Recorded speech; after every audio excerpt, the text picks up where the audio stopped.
Assalamualaikum warahmatullahi wabarakatuh. Di sini kami kelompok 10 akan mempresentasikan tentang non-current liabilities.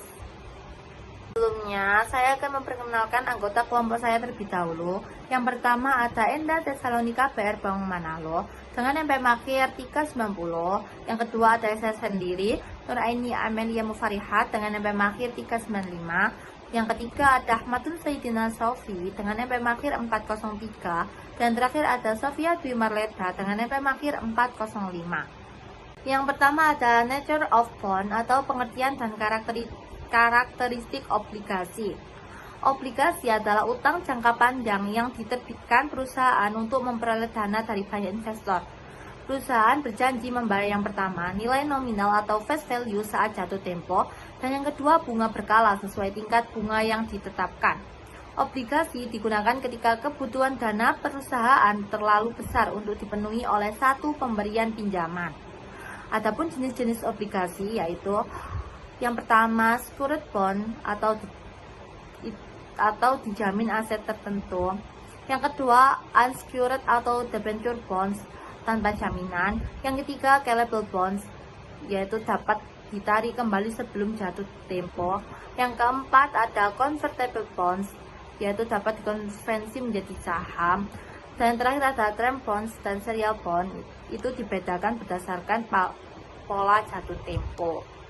Obligasi menjadi sumber pendanaan penting karena menyediakan dana jangka panjang dengan biaya relatif rendah.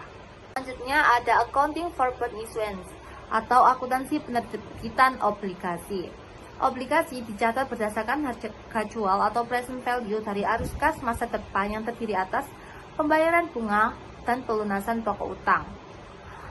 Harga jual obligasi dipengaruhi oleh hubungan antara stated rate atau kupon aplikasi dan market rate atau tingkat bunga pasar.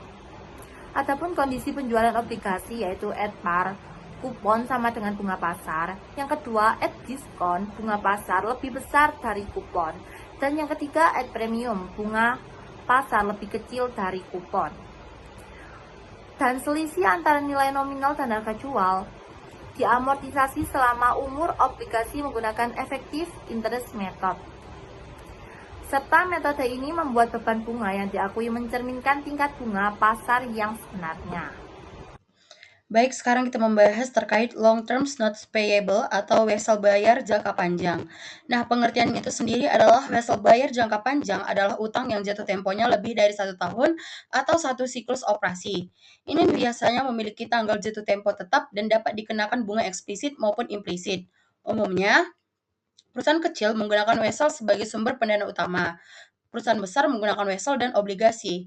Ada karakteristik utama, dinilai berdasarkan nilai kini atau present value dari arus kas masa depan, diskon atau premium diamortisasi selama umur wesel menggunakan metode yang sama dengan obligasi, zero interest bearing notes. Wesel diterbitkan tanpa bunga tetapi mengandung bunga implisit. Ada selisih antaranya itu dengan nilai nominal dikurang kas yang diterima. Ini dicatat sebagai diskon dan diamortisasi menjadi beban bunga. Selanjutnya ada negative interest rates. Investor menerima kembali uang lebih kecil daripada jumlah yang diinvestasikan. Banyak diterbitkan oleh bank sentral seperti European Central Bank dan Deutsche Bundesbank. Special notes payable situations. Yang pertama, notes issues for property, goods, or service. Perusahaan dapat menerbitkan wesel sebagai pembayaran atas properti, barang, jasa. Nilai kini wesel diukur berdasarkan nilai wajar atau fair value apabila tidak ada suku bunga yang dinyatakan, suku bunga tidak wajar, dan nilai nominal berbeda signifikan dari harga jual tunai. Yang kedua, choice of interest rate atau imputed interest rate. Jika nilai wajar tidak dapat ditentukan, perusahaan harus mengestimasi tingkat bunga imputasi. Faktor yang dipertimbangkan ada peringkat kredit penerbit, adanya jaminan, jadwal pembayaran, dan suku bunga pasar. Yang ketiga, mortgage notes payable. Mortgage notes payable adalah wesel jangka panjang yang dijamin dengan properti sebagai agunan, banyak digunakan oleh individu, perusahaan perseorangan, persekutuan. Nah, tujuan ini untuk memperoleh pendanaan dengan menjaminkan aset tetap.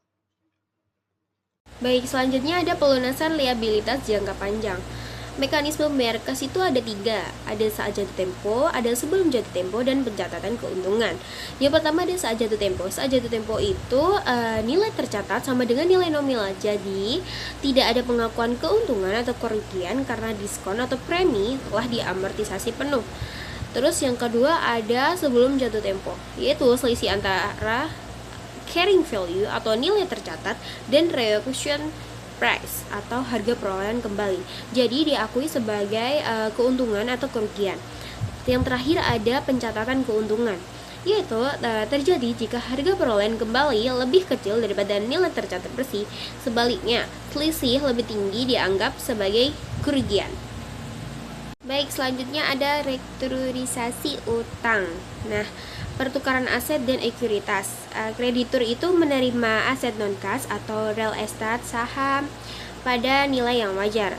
Ada rumus laba debitur, yaitu nilai tercatat utang sama dengan nilai wajar aset. Jadi debitur itu juga mengakui laba atau rugi pelepasan aset, nilai wajar versus nilai buku aset. Lalu ada modifikasi ketentuan. Jadi modifikasi ketentuannya itu dilakukan saat debitur kesulitan keuangan, meliputi penurunan bunga, perpanjangan waktu, atau pengurangan pokok utang. Pada slide ini, saya akan menjelaskan tentang presentation of non-current liabilities atau liabilitas tidak lancar. Merupakan kewajiban perusahaan yang pembayarannya dilakukan dalam jangka waktu lebih dari 1 tahun. Contohnya yaitu bonds payable, long-term notes payable, dan mortgage payable. Nah, dalam pencatatannya, perusahaan umumnya menggunakan metode amortized cost, yaitu nilai utang yang sudah disesuaikan dengan pembayaran serta amortisasi premium atau diskon. Namun, perusahaan juga dapat memilih metode fair value option, yaitu mencatat liabilitas berdasarkan nilai wajar sesuai kondisi pasar saat ini. Nah, dalam laporan posisi keuangan, perusahaan biasanya menyajikan jumlah total liabilitas tidak lancar, kemudian memberikan rincian lebih lengkap melalui notes laporan keuangan. Kemudian selanjutnya yaitu fair value option dan off balance sheet financing. Nah, jadi ketika perusahaan memilih fair value option, nilai liabilitas itu akan terus disesuaikan berdasarkan nilai wajar pada periode laporan keuangan. Perubahan pada nilai liabilitas akan dicatat sebagai unrealized holding gain atau keuntungan belum terrealisasi dan unrealized holding loss atau kerugian belum terrealisasi. Nah, penggunaan fair value itu menimbulkan perdebatan ketika nilai utang turun akibat kondisi kredit perusahaan yang memburuk. Hal tersebut itu dapat membuat perusahaan mencatat keuntungan meskipun kondisi perusahaan sebenarnya mengalami penurunan. Nah, selain fair value, itu terdapat juga masalah off balance sheet financing, yaitu perusahaan memperoleh pendanaan tetapi kewajibannya tidak langsung terlihat dalam laporan keuangan.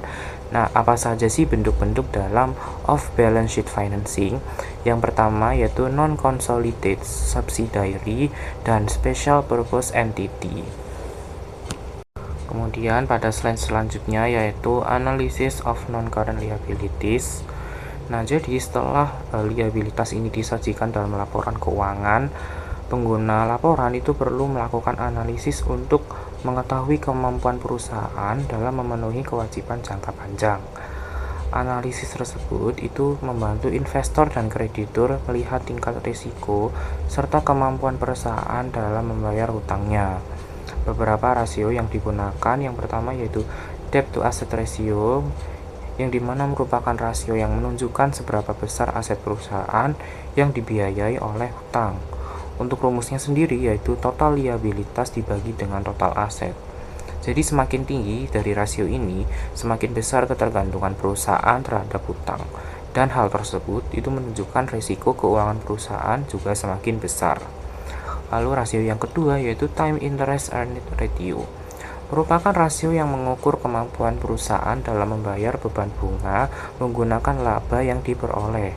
Untuk rumusnya yaitu net income ditambah interest expense ditambah income tax expense, kemudian dibagi dengan interest expense.